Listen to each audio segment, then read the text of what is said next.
खैर मकदम है आप सभी का प्राइम डिबेट में। आपके साथ मैं हूं समीर अब्बास। बाईपोल के नतीजों से बम बम अपोजिशन अब 2019 में यही करिश्मा पूरे देश में दोहराना चाह रहा है। 2014 के लोकसभा चुनाव में बंपर 282 सीटें जीतने वाली बीजेपी पिछले 4 सालों में खिसक कर 272 के आंकड़े पर आ चुकी है। तब से 3 बार हुए लोकसभा उपचुनावों में बीजेपी सिर्फ एक ही सीट अपने खाते में कर पाई है। 2019 के लिहाज से यह आज बीजेपी की बड़ी चिंता है। पर बीजेपी का कहना है कि हमारे पास मोदी हैं और विपक्ष के पास सारे हसीन ख्वाब देखने वाले नेता हैं। अगर इकट्ठे आएंगे तो भी बीजेपी ही जीतेगी। इसका जवाब बीजेपी सांसद सुब्रमण्यम स्वामी ने ही दे दिया। उन्होंने साफ कहा कि बीजेपी नेता मानकर बैठे हैं कि सिर्फ मोदी ही सारे चुनाव जिता देंगे। जरूरत बीजेपी के नेताओं को अपना गुरूर छोड़ने की है। उधर टीडीपी के एनडीए छोड़ने के बाद शिवसेना अलग छिटक चुकी है। जेडीयू भी नोटबंदी, बिहार को स्पेशल स्टेटस और पेट्रोल की बढ़ती कीमतों पर आंखें तरेर रही है। कहा जा रहा है कि 2019 का लोकसभा चुनाव मोदी वर्सेस ऑल की तर्ज पर लड़ा जाएगा। हालांकि इस लॉजिक को खुद कांग्रेस नकार रही है। उसका कहना है कि एनडीए में 40 से ज्यादा दलों के साथ मिलकर चुनाव लड़ने वाले देश में मोदी वर्सेस ऑल का मिथ फैलाने में यह कामयाब नहीं हो पाएंगे। ऐसे में बड़ा सवाल यह कि क्या कैराना के बल पर पूरे हिंदुस्तान में जीत का परचम लहराने के दावे में क्या वाकई कुछ दम है? आज इसी पर होगी बात तमाम खास मेहमानों से, लेकिन पहले यह रिपोर्ट।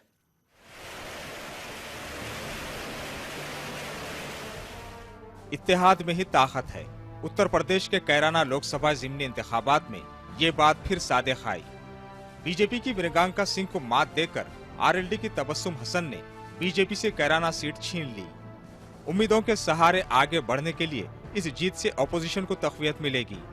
आरएलडी उम्मीदवार तबस्सुम हसन को एसपी, बीएसपी, कांग्रेस और आप की हिमायत हासिल थी।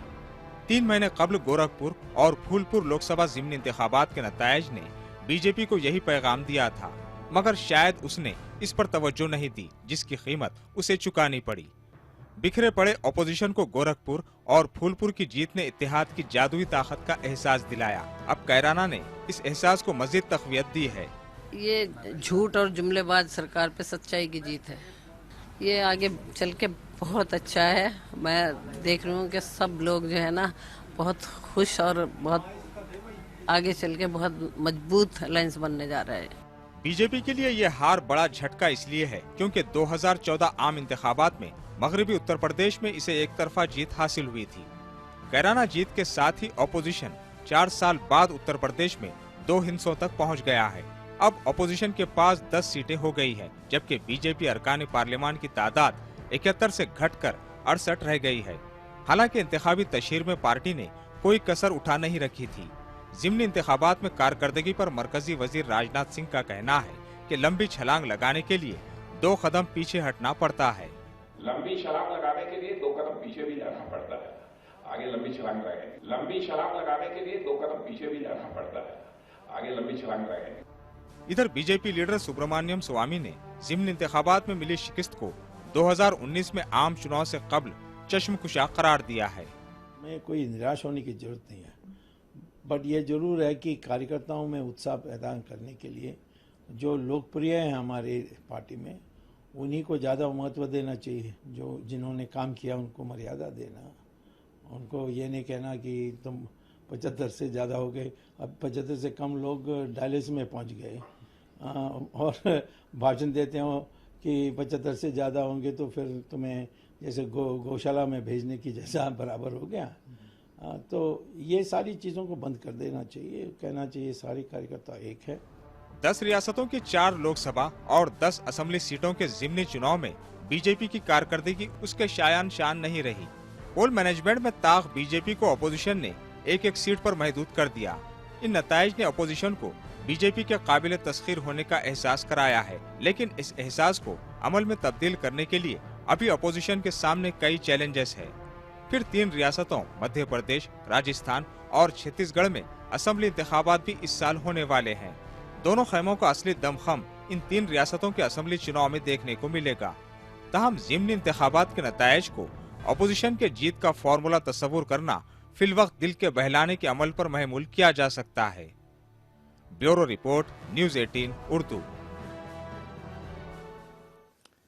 तो क्या कैराना के बल पर पूरे हिंदुस्तान में अपना परचम लहराने के इस दावे में वाकई है दम? जिस तरह से यूनाइटेड ऑपोजिशन के हौसले इस वक्त बुलंद नजर आ रहे हैं। तमाम खास मेहमानों का पैनल हमारे साथ जुड़ चुका है। हमारे साथ आज गोपाल कृष्ण अग्रवाल साहब मौजूद हैं, भारतीय जनता पार्टी के नेशनल स्पोक्स पर्सन हैं। साथ ही साथ सुरेंद्र राजपूत साहब, कांग्रेस पार्टी के तेज तर्रार स्पोक्स पर्सन, आज मुंबई से हमारे साथ इस डिबेट को ज्वाइन कर रहे हैं। साथ ही अरविंद वाजपेयी साहब, लोक जनशक्ति पार्टी के जनरल सेक्रेटरी और स्पोक्स पर्सन हमारे साथ मौजूद हैं इस डिबेट में। साथ ही प्रोफेसर सुबोध कुमार साहब हमारे साथ मौजूद हैं, जो कि इंटेलेक्चुअल सेल के प्रेसिडेंट हैं, आरएलएसपी के, राष्ट्रीय लोक समता पार्टी के, उपेंद्र कुशवाहा साहब की पार्टी के। आज वो भी हमारे साथ स्टूडियो में मौजूद हैं। और थोड़ी देर में अनिल यादव साहब, समाजवादी पार्टी के स्पोक्स पर्सन, भी इस डिबेट को ज्वाइन करेंगे। थोड़ी देर में आपको वो स्क्रीन पर नजर आएंगे। लेकिन गोपाल जी, पहला सवाल आपसे, क्या वाकई जिस तरह से कैराना और तमाम बाइपोल्स में बीजेपी की हार हुई है और जो गठबंधन है वो जीता है, उसके बाद जिस तरह से हौसले बुलंद हैं और कहा यह जा रहा है कि अब यह फॉर्मूला यहां रुकने वाला नहीं है, यह आगे बढ़ेगा और 2019 में करारी हार होगी, नरेंद्र मोदी को हम हरा देंगे, बड़ी बड़ी बातें की जा रही हैं, आपको कितना दम नजर आ रहा है इसमें? देखिए, जब आपको ही नहीं नजर आ रहा दम समीर भाई, तो हमें तो आएगा ही नहीं। नहीं, हम आप ही कह रहे हैं कि नहीं, बड़ी बड़ी बातें कर रहे हैं, केवल बाईपोल जीते हैं। नहीं, सुनिए यह जो आपका नरेशन है वो सभी का यही है कि 2014 में बुरी तरह मुखी खाए हैं। यही सारे अपोजिशन पार्टी तो लड़े थे हमारे खिलाफ अलग अलग प्रदेशों में, और फिर उसके बाद एक के बाद एक 20 प्रदेश हार गए ये सारी जगह। अब इनका कोई वजूद नहीं है, ये तो वजूद की लड़ाई लड़ रहे हैं। ठीक है, जो दिखाना चाहते हैं चेहरे में, लेकिन इनकी तैयारी क्या है ये तो पूछ लीजिए। मायावती जी अभी नहीं, लेकिन गोपाल जी, हकीकत तो यह भी है ना कि बाई इलेक्शंस, बाई पोल्स आप लगातार कंटिन्यूअसली हार रहे हैं। 282 सीटों से आप 272 पर आ चुके हैं, यह भी तो हकीकत है ना। तो कोई ना कोई तो वजह होगी जनता की नाराजगी की। नहीं, नाराजगी कैसे कह सकते हैं? जो बाईपोल होते हैं, जो स्टेट इलेक्शन होते हैं, उनका एजेंडा अलग होता है। हमारे जो केंद्र सरकार है, नरेंद्र मोदी जी की सरकार है, हम अगर केंद्र सरकार की बात करेंगे तो केंद्र कैराना या जो भी इलेक्शंस हुए हैं वह मोदी जी के लिए नहीं था कि क्या मोदी जी की सरकार बनेगी केंद्र में या नहीं। जब वो होएगा तो एजेंडा बदल जाता है, अलग अलग चीजें होती है। फिर दूसरी बात आप समझिए, जनता कई बार बैलेंस भी करती है। हाँ, हम मानते हैं कि हम एक के बाद एक बाईपोल हारे हैं, लेकिन 20 प्रदेश भी तो जीते हैं। तो यह सारी बातें भी देखनी चाहिए। और अभी हम जो हमारी रिपोर्ट कार्ड है पूरी, वह पूरी जनता के सामने लाएंगे, और 2019 का इलेक्शन जब लड़ेंगे तो वह परफॉर्मेंस के ऊपर लड़ेंगे। अभी हमारी स्टेट गवर्नमेंट की या इसकी परफॉर्मेंस के ऊपर यह इलेक्शन नहीं हुआ। दूसरी बात कि यह जो मैथमेटिकल गणित इन लोगों ने जोड़ लिया, यह एक बड़ी चुनौती है हमारे लिए। उस चुनौती को हम स्वीकार करते हैं। यह पहले तो हमें ठीक है, बहुत अच्छी बात। इस तरह से सुरेंद्र राजपूत साहब, बड़ी चुनौती आप लोग दे रहे हैं। सारी ओपोजिशन पार्टीज एक मंच पर आ चुकी हैं। बड़ी चुनौती तो आप लोग दे रहे हैं, लेकिन 2019 में सरकार बनाने का सपना ना देखें, क्योंकि बीजेपी के पास मोदी है। शाहनवाज हुसैन साहब की एक बाइट थी आज, वो कह रहे थे हमारे पास मोदी है, विपक्ष के पास कोई नहीं है, हैं तो सिर्फ और सिर्फ हसीन ख्वाब देखने वाले नेता। समीर भाई, एक बड़ा पुराना शेर था कि जिसको बड़ा गुरूर था अपने वजूद पर, वो आफताब आज शाम की चौखट पे जल गया। हमें भारतीय जनता पार्टी से कोई प्रत्याशा नहीं है। भारतीय जनता पार्टी जिस तरीके की बातें करती है, अभिमान की, अहंकार की, हमें उनसे यही उम्मीद है। अरे उनके पास मोदी है, बिल्कुल है, हम जानते हैं मोदी जी उनके पास है, लेकिन हमारे पास जनता है। पूरे देश की जनता हमारे साथ है। हम जनता के नेतृत्व में चुनाव लड़ रहे हैं। जनता हमारी अगुवा है, जनता हमारी लीडर है, हमारे लीडर मोदी नहीं है। अरे भाई, आप बोलिए मत बीच में, क्यों बोल रहे हैं बीच में यार? क्यों अपनी बेइज्जती करा रहे हैं? बड़े भाई अच्छे आदमी हैं आप, मैं आपके बीच में बोला क्या? तो सबसे बड़ी बात है कि जनता के नेतृत्व में कांग्रेस पार्टी सहित पूरा गठबंधन आज की डेट में जनता के नेतृत्व में चुनाव लड़ रहा है। और जब जनता का नेतृत्व होता है तो इसी तरीके की बातें होती हैं और अभिमानी लोग इसी तरीके से जनता के नेतृत्व का अपमान करते हैं। इतिहास में भी ये रहा है, आगे भी यही होगा। इस तरीके की बातें बिल्कुल होंगी। अब जनता ये समझ रही है कि हमारी बेरोजगारी का सवाल ये ना कि इस नेतृत्व तो है लेकिन नेतृत्व का चेहरा नहीं है कोई। आपको एक चेहरा देना पड़ेगा कि नरेंद्र मोदी की टक्कर में हमारा ये नेता है। नहीं, वो कह रहे हैं वहां पर कमी है, वहां पर वो लोग फंस जाते हैं। नहीं, ये तो बिल्कुल बिल्कुल आप ये तो आपकी बात से भाई ये स्वाभिमान और अभिमान का फर्क नहीं जानते। ये भाई ये क्यों बीच में बोल रहे हैं? जनता को ठीक है गोपाल जी एक मिनट गोपाल जी 1 मिनट। ये क्या मजाक है? गोपाल जी अपना इज्जत बना के रखिए सर जी। मेरा बड़ा स्पष्ट रूप से निवेदन है समीर भाई जी जी, नहीं तो फिर ये बीच में ना बोले ना, मेरा निवेदन है इनसे। सबसे बड़ी बात ये है कि मैं एक बात बड़े स्पष्ट रूप से कहना चाह रहा हूं, नेतृत्व को लेकर के भ्रांतियां फैलाई जा रही हैं। नेतृत्व क्यों नहीं है? कांग्रेस से नेतृत्व राहुल गांधी जी का है, समाजवादी पार्टी से नेतृत्व अखिलेश यादव जी का है, बहुजन समाज पार्टी से नेतृत्व मायावती जी का है, एनसीपी से नेतृत्व श्री शरद पवार जी का है, क्या नाम आरजेडी से नेतृत्व तेजस्वी यादव का है, ममता जी का टीएमसी से नेतृत्व है। सभी दलों का अपने अपने दलों का किसका नेतृत्व नहीं है? आप जरा हमें बताइए। लोकल जब हम चुनाव वहां पर लड़ेंगे, जिन पार्टी के सिंबल पर चुनाव लड़ेंगे, क्या वो नेतृत्व विहीन पार्टियां हैं? भारतीय जनता पार्टी ये क्यों कह रही है कि हमारे पास नेतृत्व नहीं है? जिस तरीके की भारतीय जनता पार्टी की विचारधारा है कि लोगों को भ्रमित कीजिए और राज कीजिए, अब लोग भ्रमित होने वाले नहीं हैं और गठबंधन की हमारे नेतृत्व जनता कर रही है और जनता अपने आप बताएगी कि कौन नेता होगा। क्या जब मनमोहन सिंह जी आए थे तो कोई जानता था कि नेता कौन है? क्या कोई पीवी नरसिम्हा राव जी जब आए थे जानता था नेता कौन है? लाल बहादुर शास्त्री जी आए थे, जानता था नेता कौन है? आप कैसी बातें करते हैं? ये इस तरीके की बातें भ्रम मत फैलाइए। मोदी जी से कहिए कि 1 साल बचा हुआ है। आप लगातार हर डिबेट्स में जब ऑपोजिशन यूनिटी की बात होती है, यूनाइटेड ऑपोजिशन की बात होती है, तब आप नेता की बात करते हैं। लेकिन अब आप कांग्रेस पार्टी का रुख देख रहे हैं, अब नेता की बात नहीं हो रही है। कहा यह जा रहा है कि भाई जनता नेतृत्व कर रही है। पीएल पुनिया साहब आप आज ये कह रहे थे कि देखिए अब इन बाईपोल्स के रिजल्ट सामने आने के बाद ऑपोजिशन की एक ही स्ट्रेटजी होनी चाहिए।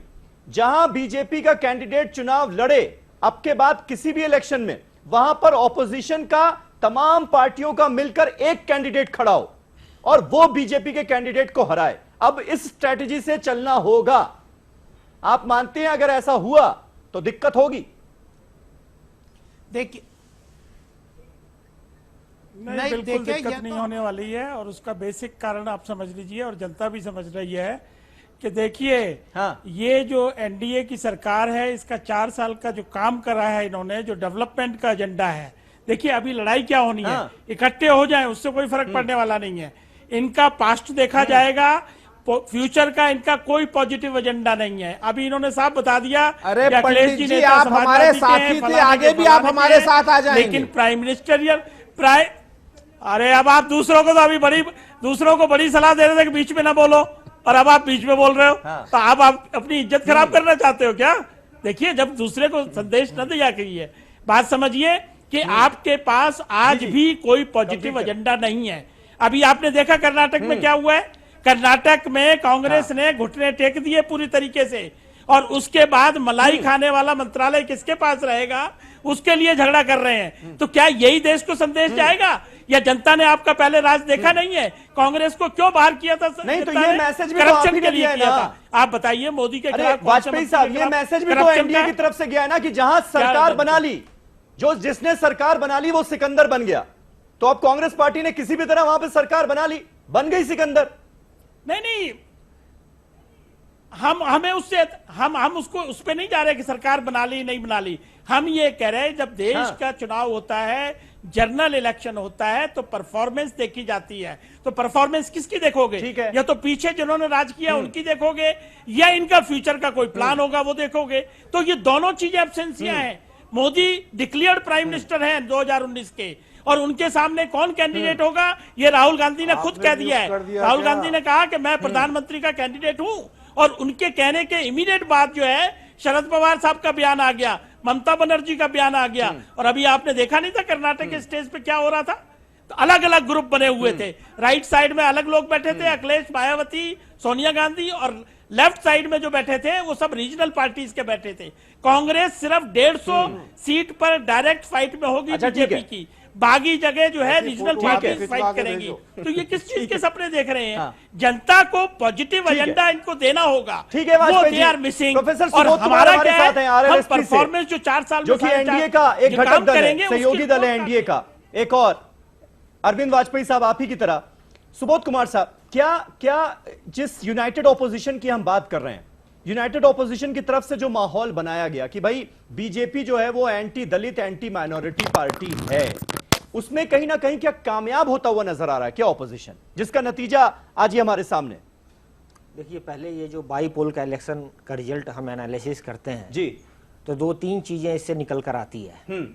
सबसे पहली बात तो ये है कि 1990 के दशक के बाद जो क्षेत्रीय पार्टी का जो उपज हुआ, जो सत्ता केंद्र के सत्ता में भी उनकी जो भागीदारी बढ़ी, और प्रजातंत्र का डिसेंट्रलाइजेशन हुआ, इसमें एक कोलिजन गवर्नमेंट का हम देखते हैं कि लगातार सिलसिला चलता हुआ आ रहा है।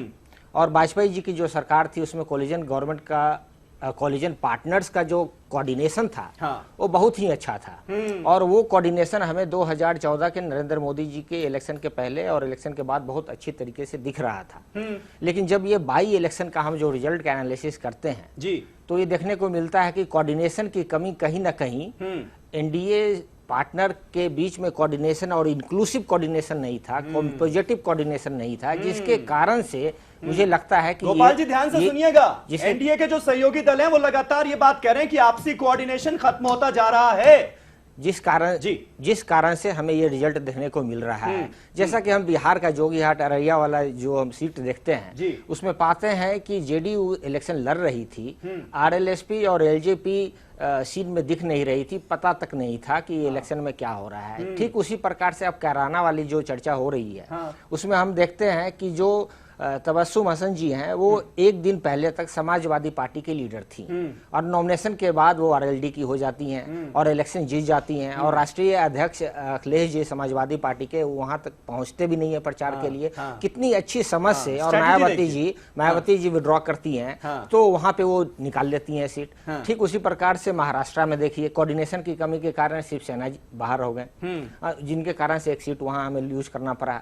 और आप नागालैंड में भी देख लीजिए, जो एनपीएफ और एनडीपीपी की जो वहां पे जो सरकारें चल रही है, इस बाई इलेक्शन में दोनों अलग अलग लड़ी थी, और इसमें तो बीजेपी ने सपोर्ट किया इसलिए वहां की सीट निकल गई।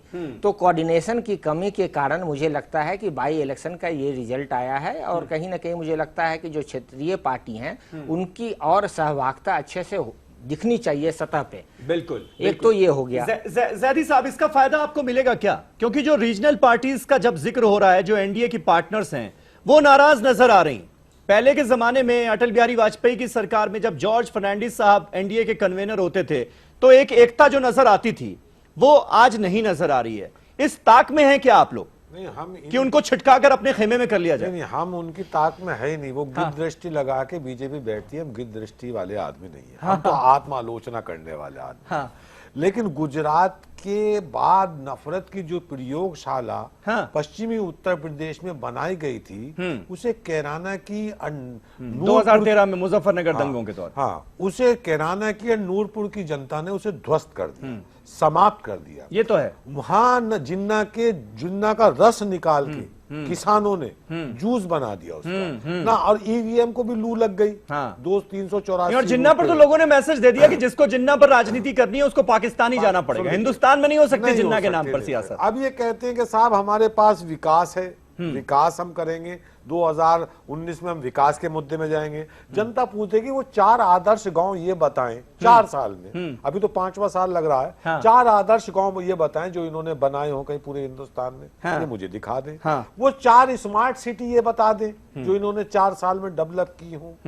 वो 4 दिन ये बता दें जब दलितों पे, मुसलमानों पे अत्याचार ना हुआ हो, कहीं ना कहीं कोई घटना सामने ना आई हो, वो 4 दिन बता दें मुझे। वो 4 जिले बता दें जहां इन्होंने 10 किलोमीटर का हाईवे बनाया बनाया हो, जो ये रोज मीडिया में बैठ के चिल्लाते हैं कि साहब हम इतने किलोमीटर हाईवे बनाते हैं, 4 जिले बता दें। 9 किलोमीटर का हाईवे आपने देखा नहीं दिल्ली में? 4 साल में 9 किलोमीटर का हाईवे है ना। हाँ। जिलों में मैं पूछ रहा हूँ, 4 जिले बताएं। 9 किलोमीटर का हाईवे 4 साल में। अब जिले इलाही वहां जाते हैं, कहना चाहिए उसका उद्घाटन करने, पड़ोस के अंदर एक किसान शहीद हो जाता है अपने गन्ने की पेमेंट के लिए, सड़क के मील के गेट पे मर जाता है, लेकिन उसकी संवेदना उनके कानों तक नहीं पहुंचाती। ठीक है, नफरत की बात ये करने चले हैं। आज ये बैठ के बात कर रहे हैं रामनवमी पे तलवार बांटना देश को पसंद नहीं है। करोड़ों की जो करोड़ों तलवारें जो बांटी, जनता नहीं चाहती, जनता विकास चाहती है। जनता ये चाहती है कि बीजेपी के नेता कैसा धनिया बैठ के करोड़पति हो जाता है, तो देश का किसान क्यों नहीं करना। ठीक है अनिल यादव साहब, लेकिन कहीं ना कहीं बीजेपी के लिए वो बात मुद्दा है जो आपसी खींचतान नजर आती है।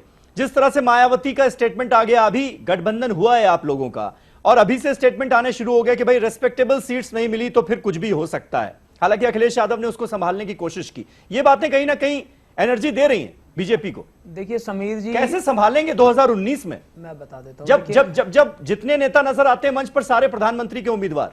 नहीं, ऐसा नहीं है, किसी ने भी ये बात नहीं कही है। जहां तक सीटों के विषय में आप बात कर रहे हैं, तो निश्चित तौर पर सीट का मुद्दा जो है वो सभी पार्टी के लिए महत्वपूर्ण है। और ये सभी जानते भी हैं। मैं कहूं कि नहीं ऐसा नहीं है, या हम लोग बिल्कुल सबसे ज्यादा सीटें हम दे देंगे, तो ऐसा नहीं है। सब लोग बैठकर, जितनी भी पार्टी के जो शीर्ष नेतृत्व है वो बैठकर सामंजस्य बनाकर आपस में बैठकर इसको तय कर लिया जाएगा। लेकिन एक बात आपको देखनी पड़ेगी कि जो ये जो कैराना का जो चुनाव हुआ है, निश्चित तौर पर इसने 2019 की तरफ इशारा पूरा किया है। देखिए हम सभी जानते हैं कि उत्तर प्रदेश का देश की राजनीति में कितना महत्व है, इसे बताने की जरूरत नहीं है। चुनाव कई जगह थे, लोकसभा का चुनाव सिर्फ कई उत्तर प्रदेश के अलावा कई और प्रदेशों में थे, लेकिन प्रधानमंत्री कहां रोड शो करते हैं? उत्तर प्रदेश में। कौन से चुनाव को प्रभावित करने की कोशिश करते हैं? उत्तर प्रदेश के को।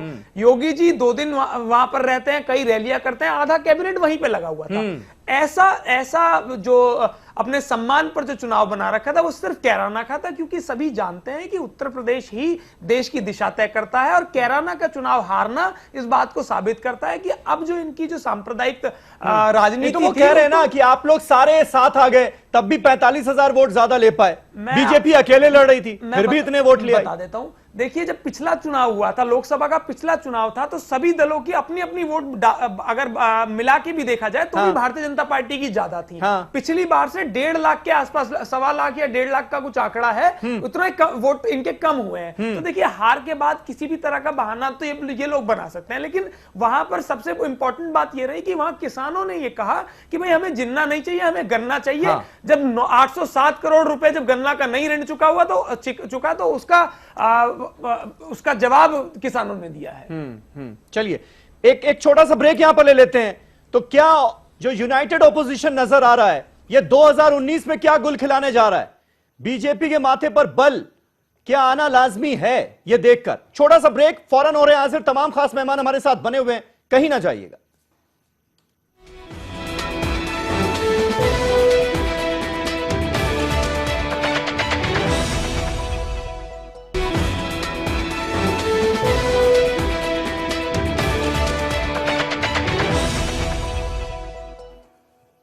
तो कैराना के बल पर पूरा हिंदुस्तान जीतने का जो दावा किया जा रहा है यूनाइटेड ऑपोजिशन की तरफ से, उसमें क्या वाकई है दम?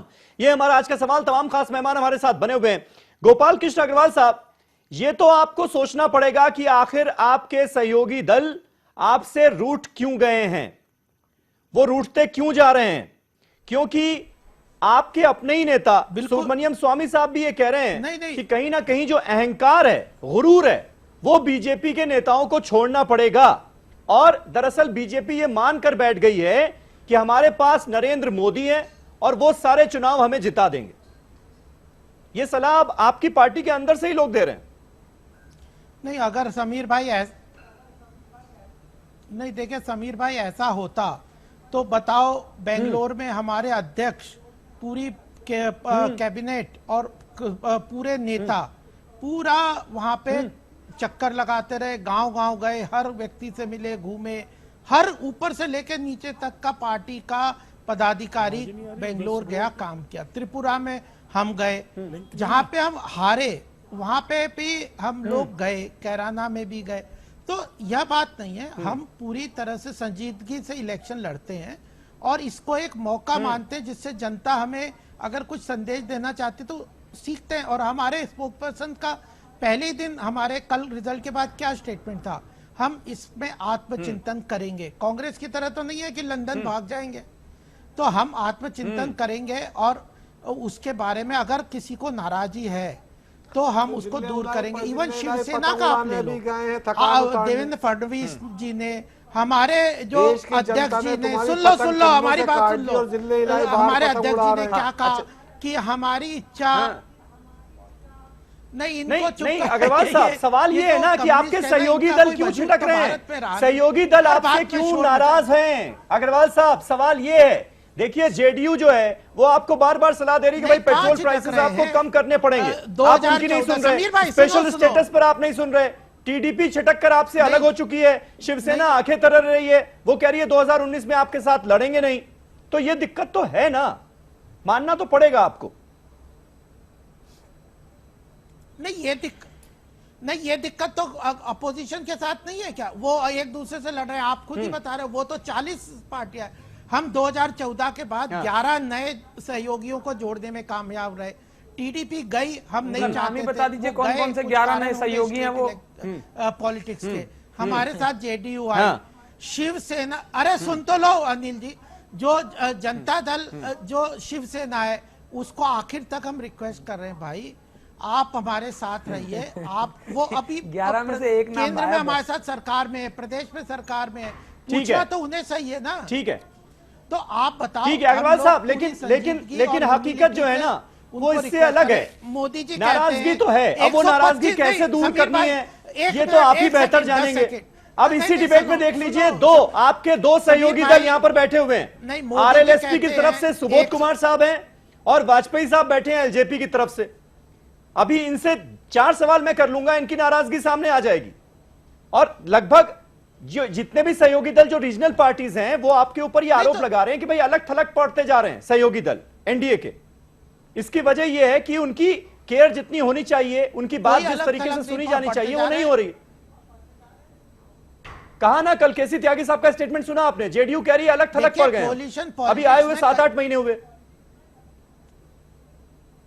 नहीं देखिए, जब ये तो यूनाइटेड अपोजिशन हो ही रही है, क्योंकि उन्हें डर है। मोदी जी बहुत मजबूती से जनता के बीच में भी जा रहे हैं, जनता का काम कर रहे हैं। और केवल मोदी जी क्यों, हमारे पार्टी के अध्यक्ष देखो 50,000 किलोमीटर केवल कर्नाटक में वो घूमे थे, 400 रैलियां हमारी पार्टी ने की। हम हारे तब, वहां पे हमारी सरकार नहीं बनी, ठीक है वाजपेयी साहब, ये बात आप मानेंगे, ये बात आप मानेंगे कि क्योंकि कहीं ना कहीं ये जो एंटी दलित छवि बनती जा रही है ये नुकसानदेह साबित होगी, ये बात आप मानेंगे? इसका खामियाजा भुगतना पड़ेगा, अभी से चेतना पड़ेगा। नहीं और आप लोगों की जिस तरह से आवाज सुनी जानी चाहिए वो क्या सुनी जा रही है? देखिए छवि बन रही है ना, वास्तविकता नहीं है। नहीं देखिए, एक बात आप समझ लीजिए कि यही सरकार है जिसने SC/ST एक्ट को 2016 में और ज्यादा स्ट्रांग किया था, और जो SC/ST एक्ट में सुप्रीम कोर्ट का जो फैसला आया है उसके लिए कोर्ट में कानूनी लड़ाई रिव्यू के माध्यम से जारी है। और उनका मिनिस्टर्स का, प्राइम मिनिस्टर का, सबका स्टेटमेंट है कि अगर वो नहीं होता है तो अध्यादेश लाएंगे। ये एक हिस्सा है जिसने पक्ष लेकिन से नहीं रखा दलितों था। के लिए जो इस सरकार ने काम किया है, खुद वो किस सरकार ने काम किया बताइए मुझे, बताइए। दलितों के लिए अलग से अगर बैंक लोन देने की बात की है तो वो इस सरकार ने की है।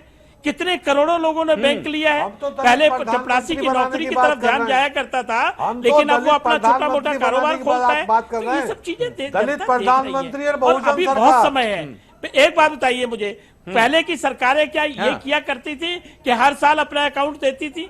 4 साल जैसे ही पूरे हुए 26 तारीख को 3 पेज का एडवर्टीजमेंट देके उसमें एक एक काम का हवाला दिया है कि कितना हमने लोन दिया, कितनी इंडस्ट्री लगी, कितनी FDI आई, कितने एनपीए अकाउंट को हमने ठीक किया, कोई कितने हम योजना कानून नहीं लाए, है जो ये फ्लॉप सब नहीं कौन- साबित हुई, ये उसके जनता बाद भी देखेगी आप उन क्या? योजनाओं को ठीक है, गिनवा इसका रहे रिजल्ट नहीं हैं। आएगा क्या? मुद्रा योजना बताइए, के एक तहत मंत्री 90% के 90% वो है जिन्हें 23,000 नहीं, से कम वाजपेयी लोन साहब मिला है। सवाल इसलिए था ना क्योंकि उदित राज जो आपकी पार्टी के इतना बड़ा चेहरा है, अरे दलित हम सांसद योजनाएं हैं, वो उनको आपको नहीं खुद ये गिनवा कहना रहे, पड़ता है कि हमारी हम सुनी जो नहीं ये पार्टी जाती। चैनल जो इनका देख हमारी रही है सुनी नहीं दर्शक जाती। उनको बता रहे हैं।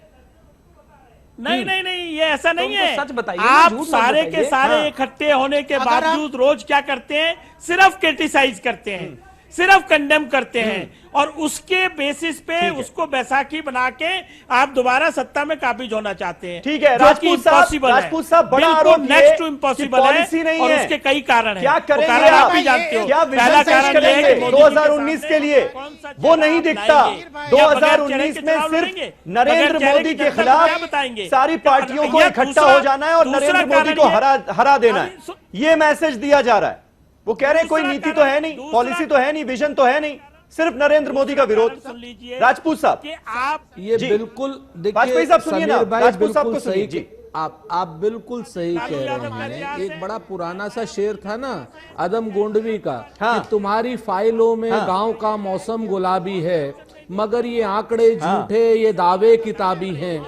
तुम्हारी मेज चांदी की, तुम्हारे जाम सोने के, मगर जुम्मन के हाथ में आज भी फूटी रकाबी है।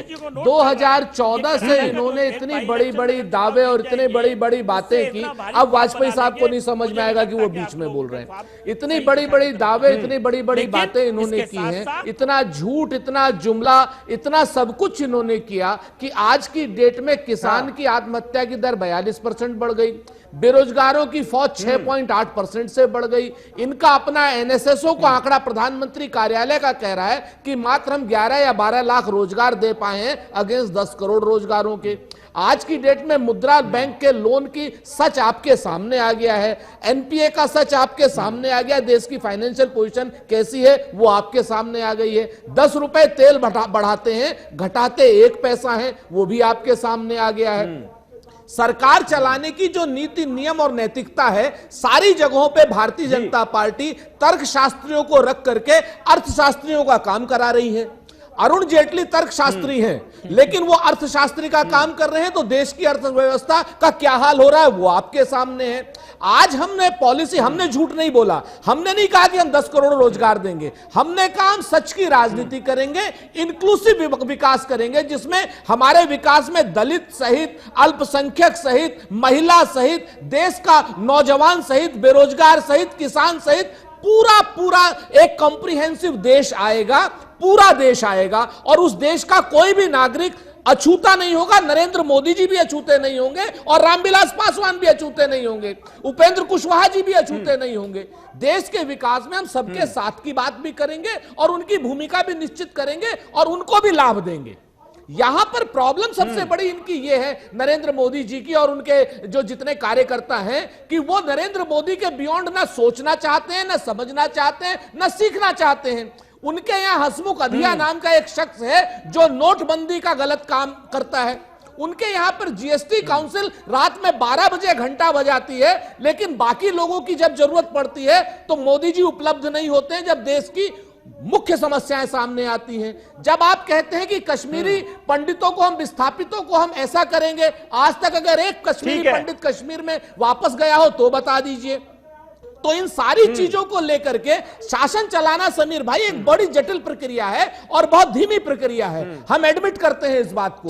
बहुत तेजी से तरक्की और बहुत तेजी से परिवर्तन नहीं हो सकते हैं, लेकिन जिस तरीके से हो सकते हैं, जैसे मनमोहन सिंह जी ने देश चलाया, इंदिरा जी ने देश चलाया, राजीव जी ने देश चलाया, नरसिम्हा राव साहब ने देश चलाया, नेहरू जी ने देश चलाया, उस तरीके से देश चलेगा और अटल जी की भी तरीके से देश चलेगा।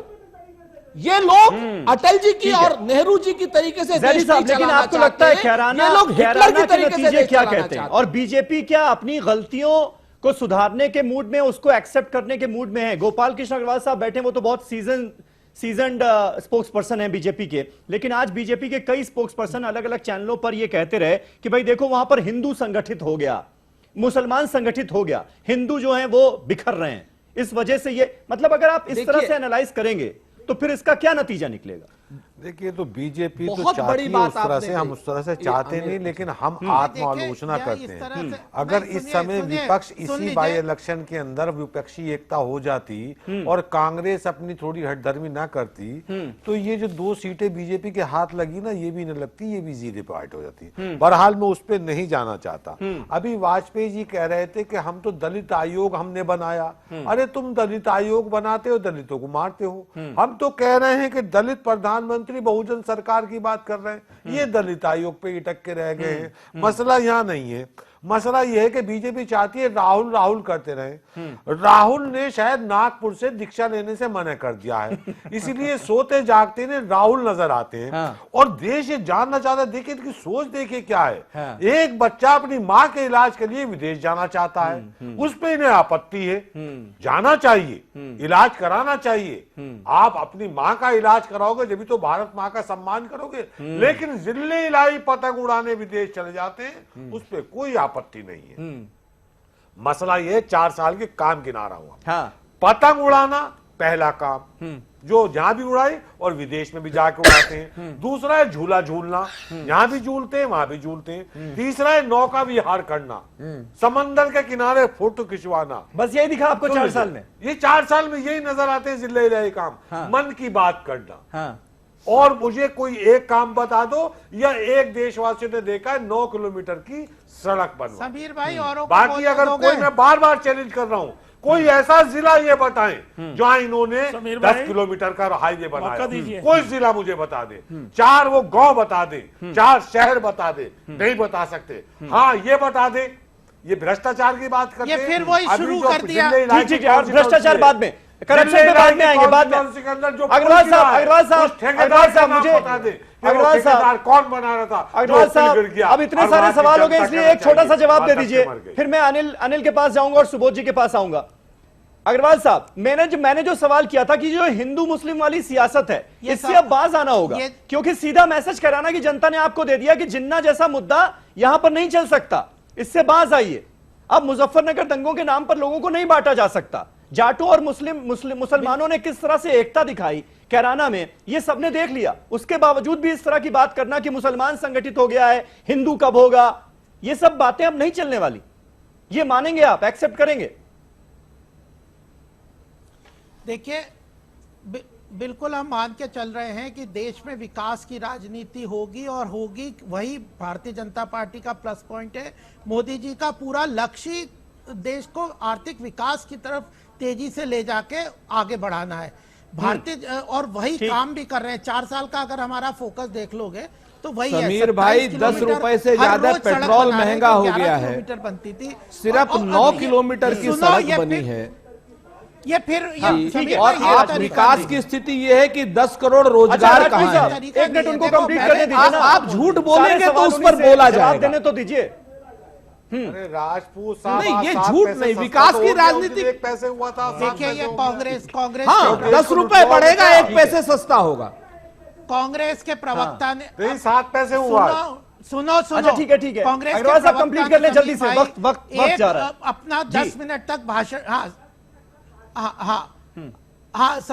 जो कांग्रेस के प्रवक्ता ने अभी 10 मिनट अपना भाषण दिया, हमने ये किया वो किया, अगर उन्होंने सब कर लिया होता तो जनता आज उनको 42 पे नहीं पहुंचाती और इस बुरी तरह बेइज्जती। अरे ये विकास एक सतत प्रक्रिया का हिस्सा है सर। तो आप तो अच्छे इंसान हैं, पढ़े लिखे इंसान हैं, चार्टर्ड अकाउंटेंट है शायद। विकास एक सतत प्रक्रिया का हिस्सा है। 1760 करोड़ का पहला बजट था, आज 21 लाख करोड़ का बजट है। आपको ये जानकारी नहीं आती? समीर भाई बोलने दो, बीच में बोलने मत दो, नहीं तो मैं बोलने नहीं दूंगा। ये बोलिए आप बोलिए, गोपाल जी हम सुन रहे हैं। आप गुस्सा क्यों हो रहे हैं? आप तो भले इंसान हैं।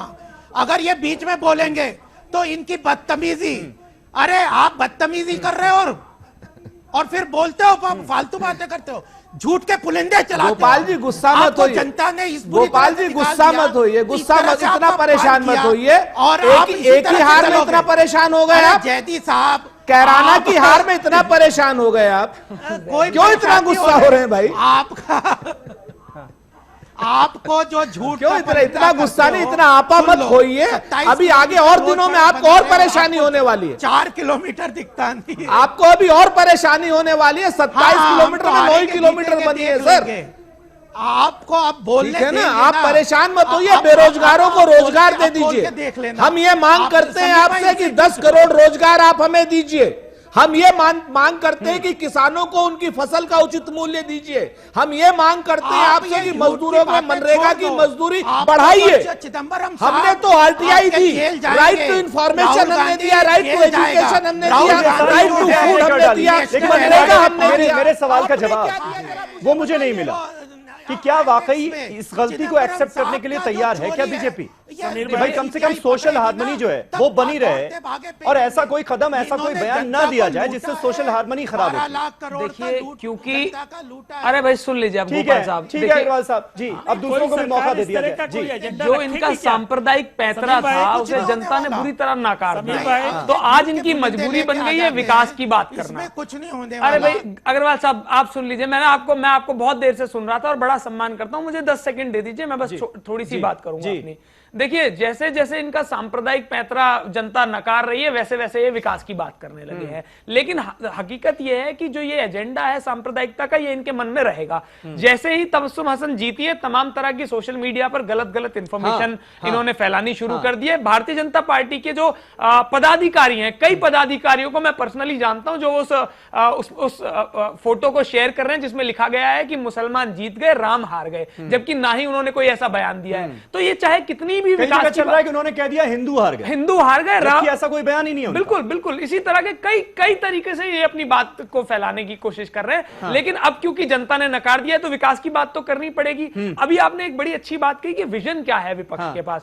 देखिए 5 साल जनता ने हमें मौका दिया, समाजवादी पार्टी को उत्तर प्रदेश में। 5 साल के अंदर देश का सबसे बड़ा एक्सप्रेसवे उत्तर प्रदेश में आ गया, सबसे बड़ा एलिवेटेड रोड उत्तर प्रदेश में आ गया, सबसे कम समय की मेट्रो उत्तर प्रदेश में बना दी गई, चीनी के उद्योग में उत्तर प्रदेश नंबर 1 पे हो गया। वहीं अगर हम भाजपा की, अरे सुन लीजिए ना सर, भाजपा की बात करें तो मोदी जी ने जो दिल्ली से मेरठ का जो एक्सप्रेस जो रोड है जिसका उद्घाटन करा है, वो 95 किलोमीटर बनना था, 27 महीने में वो सिर्फ 9 किलोमीटर बना है। तो आप ये सोचिए, ये है इनका विकास दर। अगर आप नहीं अग्रवाल साहब, आप तो जैसा कि चौहान साहब कह रहे थे कि पढ़े लिखे व्यक्ति हैं, आप मुझे ये बता दीजिए कि आपने ना तो केंद्र में अपना कोई वादा निभाया, ना ही प्रदेश में। आपका जो एजेंडा था, आपका जो मैनिफेस्टो था उत्तर प्रदेश में, एक वादा आप मुझे बता दीजिए। क्या नहीं इन्होंने कहा बेटी बचाओ बेटी पढ़ाओ। आज हम सुनते हैं कि भाई सेंगर को जब वो किसी बेटी के साथ बलात्कार करते हैं तो कैसे भाजपा उसे बचाने के में जुट जाती है। अभी हाल फिलहाल में एक बिसौली के विधायक है, उन पर भी आरोप बलात्कार का लग गया है। एक वहां पूर्वांचल के इनके जिलाध्यक्ष हैं, उन पर भी बलात्कार का आरोप लग गया है। तो बेटियां तो इनसे बचानी पड़ रही हैं लोगों को। भ्रष्टाचार की ये बात कर रहे हैं, 31 मोदी जी के 31 दोस्तों का 4 लाख करोड़ रुपए माफ कर दिया गया, लेकिन कई लाख किसानों का कर्जा माफ नहीं कर पा रहे हैं और तभी हजारों किसान रोड पे आ गए हैं। ठीक है सुबोध कुमार साहब, आपको क्या लगता है जिस तरह से रीजनल पार्टीज जो हैं वो थोड़ी छिटकती हुई नजर आ रही हैं एनडीए में रहने के बावजूद, आप मानते हैं ये हकीकत है? और कहीं ना कहीं जिस तरह से यूपी में एसपी, बीएसपी, आरएलडी, कांग्रेस साथ आकर सारी रीजनल पार्टीज और कांग्रेस मिलकर एक मजबूत गठबंधन बना रही है, उधर हम बिहार में देख रहे हैं कि तेजस्वी यादव का खत बढ़ता जा रहा है, तो ये सारी मुश्किलात सामने हैं आपके 2019 में, मानेंगे आप? जी, ये कोऑर्डिनेशन की कमी तो जैसा कि मैंने पहले ही कह दिया कि कोऑर्डिनेशन की कमी दिख रही है। लेकिन जो अभी कुछ बातें बहुत हल्की हो रही थी, मैं ये जोड़ना चाहता हूं कि पिछले 4 सालों में जो जयदी साहब ने जो गिना रहे थे कि पतंग उड़ाना और ये सिर्फ ये बातें नहीं है। देखिए पिछले 4 सालों में जो सरकार की, जो मोदी सरकार की जो पंच लाइन है, सबका साथ सबका विकास, उसके साथ साथ आप देखिए उज्ज्वला योजना, जिसके कि हमें पॉलिटिकली भी और जो नीचे तबके के लोग हैं उनके लिए कितनी अच्छी योजना है ये, और उसका बहुत फायदा भी हुआ। उज्ज्वला की हकीकत, समीर भाई, उज्ज्वला की हकीकत ये है कि 2.5 करोड़ लोग दोबारा रिफिल नहीं करा पाए हैं, ये हकीकत है। लेकिन हकीकत ये भी है कि 5 करोड़ लोगों को कनेक्शन दे दी गई है। नहीं, अब आप बोलने तो दीजिए, अभी आप दूसरे को ज्ञान दे रहे थे, उस ज्ञान की आपकी भी वो होनी चाहिए। अब जिस तरीके से बेटी बचाओ बेटी पढ़ाओ योजना है, या प्रोग्रेसिव डिस्ट्रिक्ट्स की योजना है, जो पहले बैकवर्ड डिस्ट्रिक्ट्स और वेस्ट डिस्ट्रिक्ट्स के बीच में होता था, प्रोग्रेसिव डिस्ट्रिक्ट की योजना है, ग्राम स्वराज ग्राम स्वराज योजना है, या जिस तरीके से आप किसान, जैसे कि आपने कैराना की बात की, तो मैं कहता हूं कि बहुत अच्छी ये बात निकल कर आ रही है कि किसान की जो राजनीति है उसकी फिर से सूर्योदय हो रही है भारत में। ये ऐसा क्यों हो रहा है? तो जैसा मैं मानता हूं कि प्रधानमंत्री जी का जो लेकिन गन्ना किसानों का बकाया एक बड़ा मुद्दा रहा कैराना में, तो मैं उसी वो चाहते तो योगी आदित्यनाथ कर सकते थे, इस मुद्दे को खत्म कर सकते थे, हो सकता है कैराना में हाथ नहीं होती। मैं उस बात पे आ रहा हूं कि प्रधानमंत्री जी का इंटेंशन पे कोई डाउट नहीं है, लेकिन कृषि को लेकर जब बात हो रही है तो प्रधानमंत्री कृषि योजना, प्रधानमंत्री फसल बीमा योजना और प्रधानमंत्री ई सिंचाई और प्रधानमंत्री ई मार्केटिंग योजना, जो कि मंडियों को जोड़ना है ई मार्केटिंग से, ये सारी जो डिलीवरी सिस्टम की जो प्रॉब्लम आ रही है, इंटेंशन में कोई प्रॉब्लम नहीं है, प्रॉब्लम है डिलीवरी सिस्टम में। ये डिलीवरी सिस्टम का जो प्रॉब्लम आ रहा है, ये आप देखिएगा कहीं ना कहीं स्टेट का भी जो ब्यूरोक्रेसी होती है वो इन्वॉल्व होती है। तो अनलेस एंड अनटिल हमें लगता है कि एक कोऑर्डिनेटिंग टीम बननी चाहिए जो कि इन प्रॉब्लमों को सॉल्व करे, और जब तक ये प्रॉब्लम को सॉल्व नहीं होता है तो जो उन्हें नियुक्त करके नहीं, दूसरी आप देखिए कि मिनिमम सपोर्ट प्राइस जो होती है, अगर आप कोई और प्रोडक्ट लेते हैं तो उसकी जो है प्रॉफिट और डिमांड के ऊपर प्राइस डिटरमाइंड होती है। किसान को ये नहीं होता, तो किसानों की जब आमदनी दुगनी करनी है तो किसान की बेहतरी के लिए उसके खेतों के पास वेटनरी कॉलेज होना चाहिए, फर्टिलाइजर सीड का ऑफिस होना, केंद्र होना चाहिए, साथ में बहुत सारी मॉडर्न मैकेनिज्म है, रिसर्च सेंटर है। मानते हैं आप काम हुआ है, लेकिन अगर काम हुआ है तो फिर किसान नाराज क्यों है? 1 से 10 तक कह दिया गया कि भाई हम दूध और सब्जियों की सप्लाई बंद करने जा रहे हैं, बड़ा आंदोलन होने जा रहा है। समीर भाई, ये नीम कोटेड यूरिया की बात करते हैं। पहले 50 केजी की बोरी आती, उसे काट के 40 केजी के कर दिया, कह दिया हमने यूरिया कर दिया है। किसान का जहां शुगर मिल में आप जाइए, चीनी पाकिस्तान से मंगाएंगे और फिर कहेंगे कि किसानों की पेमेंट हो जाएगी। जब मिल की चीनी उठेगी नहीं तो मिल कैसे पेमेंट करेगा? ये तो वहां भी वो दोगुनी नीति अपना रहे हैं। तो दूसरे एक मुझे बहुत डर सता रहा है। इन्होंने कैराना के अंदर बुर्के तलक पे आपत्ति की थी और ये कहा था कि देखो ये बुर्का क्या है। मेरी उम्र का आदमी जानता है कि वो बुर्का 100% पहले उड़ा जाता था, लेकिन अब मुझे एक डर सताता है। 2-4 दिनों में जैसे अब ये आपत्ति दर्ज हो रही कैराना पे, कोई एक वीडियो नया ना वायरल हो जाए कहीं देश के अंदर, जिसमें पाकिस्तान जिंदाबाद के नारे लग रहे हो और वो उसकी दुम और पूंछ का कहीं बिल्कुल बहुत इंपॉर्टेंट बात है, बहुत इंपॉर्टेंट बात है कि देशवासियों सियासत के लिए इस तरह की चीजों का इस्तेमाल किया जा सकता है, और ये देश के लोगों को सोचना है कि व्हाट्सएप पर जो वीडियो बढ़ाए जा रहे हैं या जो फेसबुक पर आप अनवेरिफाइड अकाउंट से खबरें देख रहे हैं, उसकी तसल्ली कर लीजिए। ठीक है सैदी साहब, उसकी तसल्ली कर लीजिए कि ये खबर कितनी सही है, उसके बाद ही उसे आगे बढ़ाइए, ये आपकी भी जिम्मेदारी है। बहुत बहुत शुक्रिया। वक्त मेरे पास खत्म हो चुका है, इसलिए इस डिबेट को यहीं खत्म करना पड़ेगा। बहुत बहुत शुक्रिया आप सभी का हमारे साथ इस डिबेट में हिस्सा लेने के लिए। तो जो यूनाइटेड ऑपोजिशन है उसकी तैयारी पूरी है। 2019 में मुकाबले की बीजेपी के माथे पर शिकन है, लेकिन कहा यह जा रहा है कि हमारे पास नरेंद्र मोदी हैं, इसलिए चिंता की कोई बात नहीं है। बहुत बहुत शुक्रिया। कल एक नए टॉपिक पर नई डिबेट के साथ हाजिर होऊंगा। तब तक तमाम खबरों के लिए देखते रहे न्यूज़ 18 उर्दू। शब बखैर।